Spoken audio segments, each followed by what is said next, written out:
Chief minister ने, बिहार के chief minister ने जब ये हरकत की, माफी मांगने के बजाय जो बीजेपी के मिनिस्टर्स हैं वो कितने वल्गर स्टेटमेंट दे रहे हैं। कल जो गिरिराज सिंह साहब हैं, जो एक यूनियन मिनिस्टर हैं, उनने कहा कि जो मुसलमान हैं हिंदुस्तान के वो भाड़ में जाएं। तो भाड़ में हम क्यों जाएं? अगर आप हमारी औरतों का नकाब और हिजाब अगर आपने छुआ, you please be ready for the consequences and I am here today because मैं एक FIR फाइल करना चाहती हूँ। कुमार साहब, instead of being apologetic, उनकी party BJP, they want to basically justify what he did and which is extremely wrong. It is criminal. अगर हमने किसी हिंदू बच्ची का खुदा ना खास्ता घूंघट उठाया होता तो आप मुझे बताइए कंट्री में अभी क्या माहौल होता। इसलिए मैं यहाँ आई हूँ, हम थाने तक जाएंगे, Kothibagh police station, where we'll be filing an FIR against the Chief Minister of Bihar.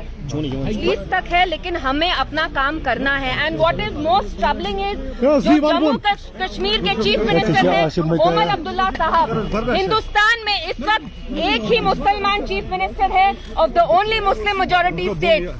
जब नीतीश साहब ने ये इनडिसेंट एक्ट किया, हमने देखा ओमर साहब ने 2 दिन तक स्टेटमेंट तक नहीं दिया, और जब ओमर साहब ने स्टेटमेंट दिया वो नीतीश साहब की जो गंदी हरकत थी उनको जस्टिफाई कर रहे थे। तो आप देख रहे हैं यहाँ जो चीफ मिनिस्टर हैं हमारे, जो मुसलमान हैं, मुसलमान होने के बावजूद जो हमारी मुसलमान बच्चियां हैं, माएँ हैं, बहनें हैं, वो उनकी प्रोटेक्शन, उनकी हिफाजत करना ही नहीं चाहते। इसलिए I felt it is my duty as a young Muslim woman to come here today to express solidarity with this doctor and also make sure that the dignity and identity of our Muslim women, and not just Muslim women, all women across India, we have the right to choose what we want to wear with our hair, with our heads held high.